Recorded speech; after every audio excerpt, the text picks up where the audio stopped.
Great, thank you, Leah. It's great to be able to be here with you today in beautiful Bendigo. I'm Andrea Carroll, Economic Development Officer at the City of Ballarat.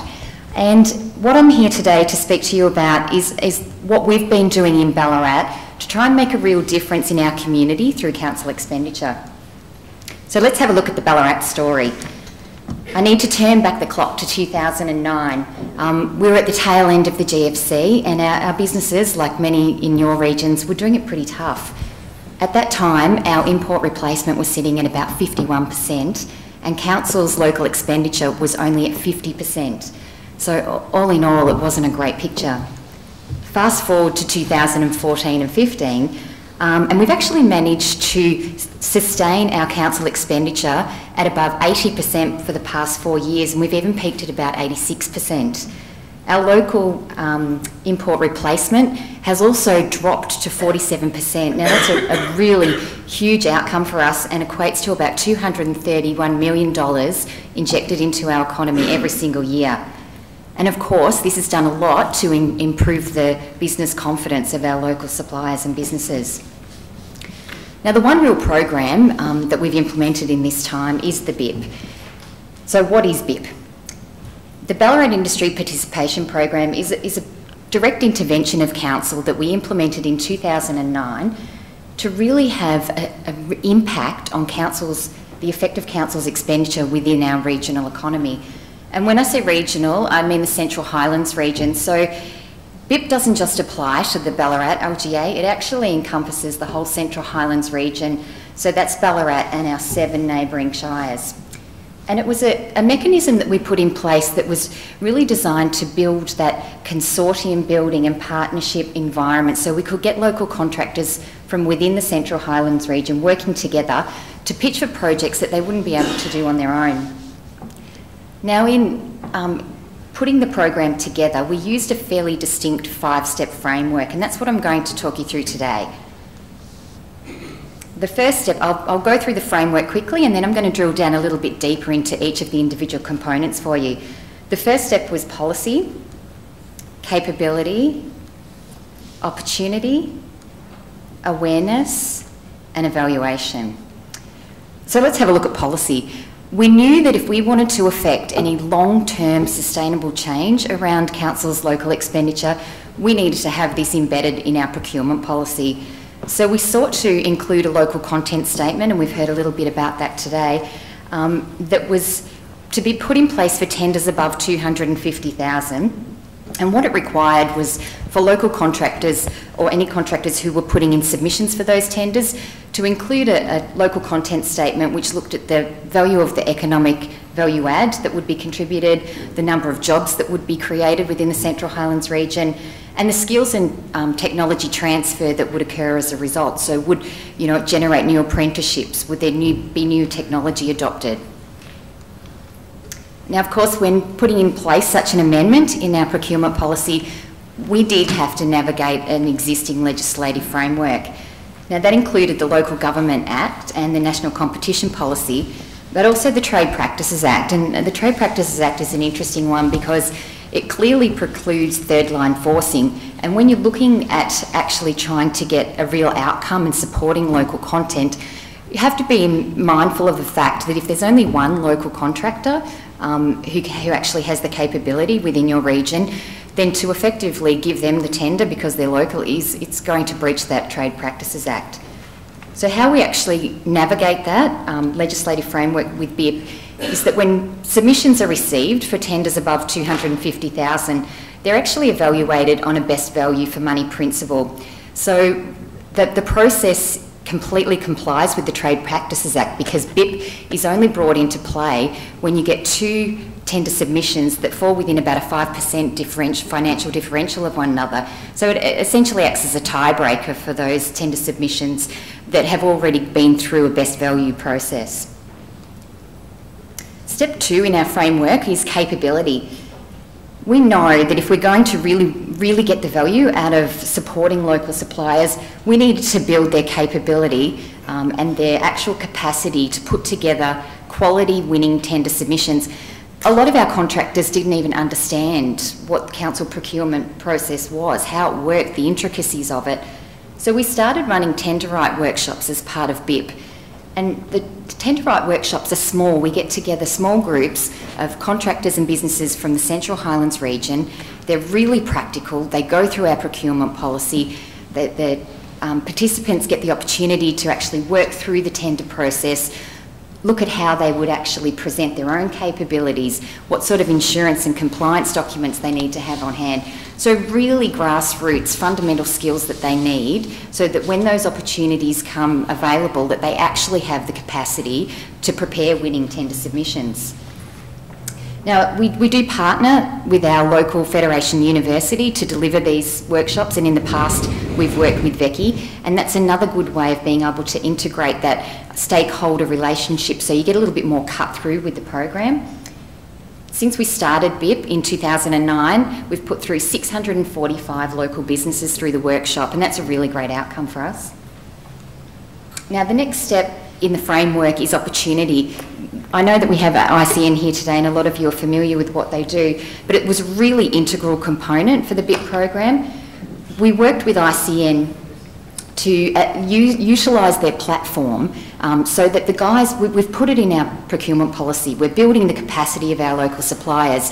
Now we actually need to make a pathway for these businesses to be able to access tender opportunities, and ICN is the perfect pathway for that.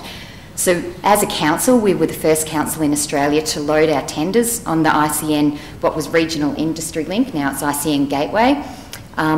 We actually support and run registration drives for our local suppliers to encourage them to put all their details and register on the site. So it's this lovely platform of being able to bring the two independent areas together, people looking for work with real opportunities for those projects. And another result that we're very proud of is that since starting with the BIPP program in 2009, we began with only 35 local businesses registered on our ICN, and now we have 671.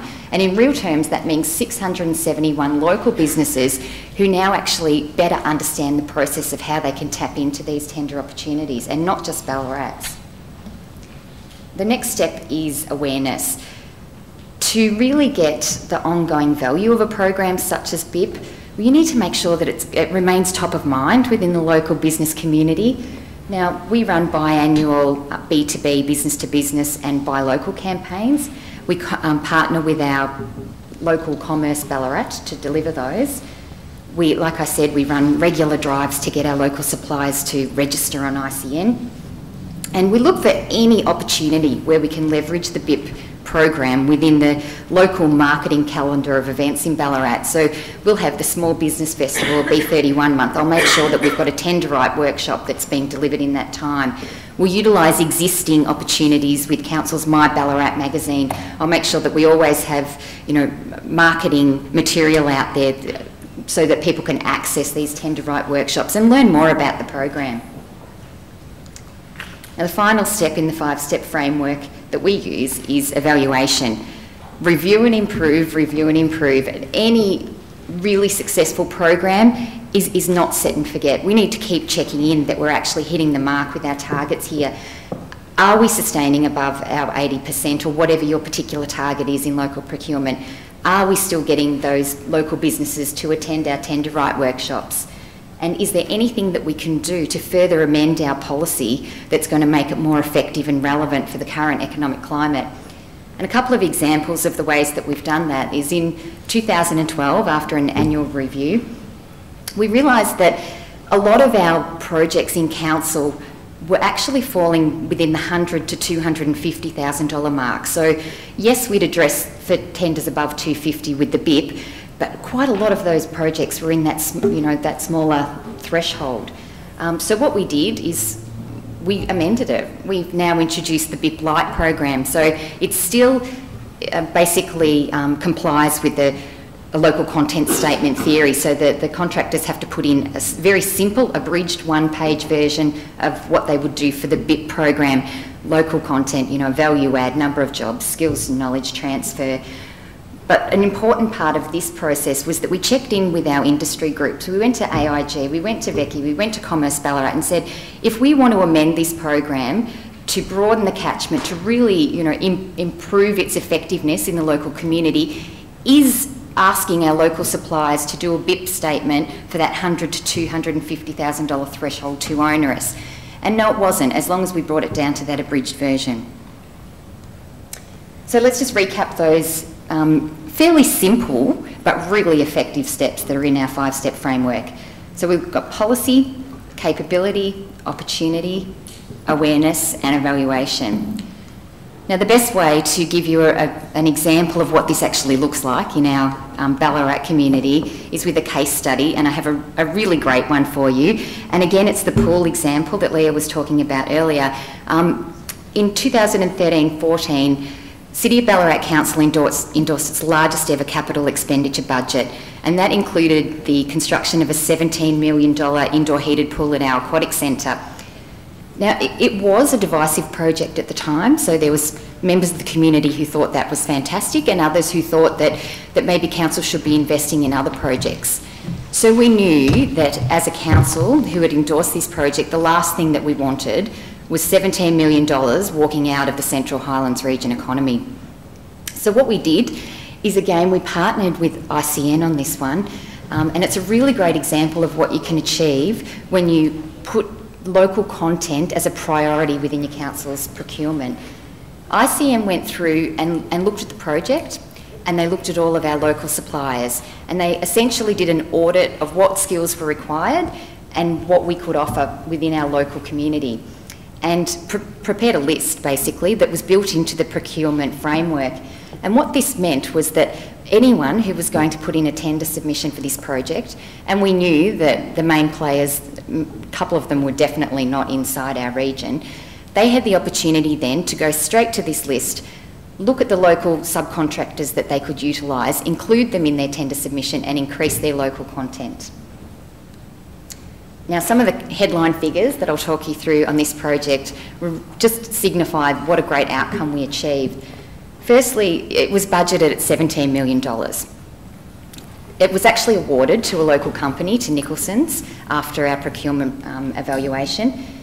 The actual cost of the project, so this is an example of the 48%. We didn't comply with the poor project management. We actually nailed this one. The actual cost of the project came in at $13.85 million. And Nicholson's credited a lot of those savings to the procurement framework that we had in place that allowed them to get the cost efficiencies of tapping straight into those local subcontractors. The number of local people who worked on the project was 3,071, and the local businesses contracted was 24. Now, if we hadn't gone down this road, there was a good chance that those 24 businesses would not have even had a shot at this work. And the number of local jobs created is 40, which is a really terrific outcome. I've just got some photographs of the project as it was going underway. And I don't know if I said it came in on time, which was a major achievement as well. And it's a great facility for Ballarat. So in conclusion, I'll just touch on some of our key learnings in Ballarat through the setting up and the implementation and delivery and ongoing evaluation of the BIPP program. Firstly, there are always opportunities in local government where we can look to improve our policy and procedure activities, and they don't have to be expensive. We implement BIPP each year for a budget of under $15,000. So if you're thinking that's a barrier, that your council can't afford it, that's a fairly achievable budget to put a program such as this in place. Strategic collaboration with partners really helps elevate the effects of the program.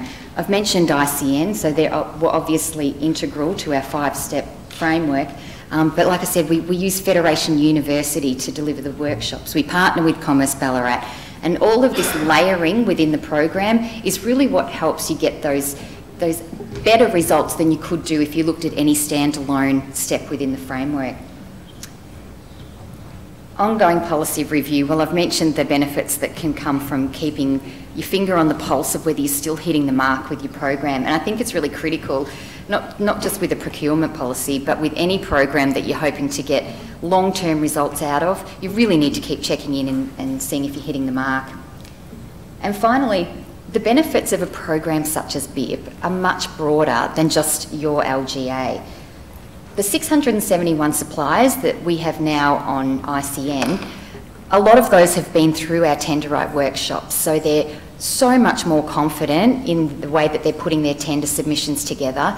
They've learnt a lot about how they can partner with each other and build those consortiums so they can go for bigger projects that they just wouldn't have been able to do on their own.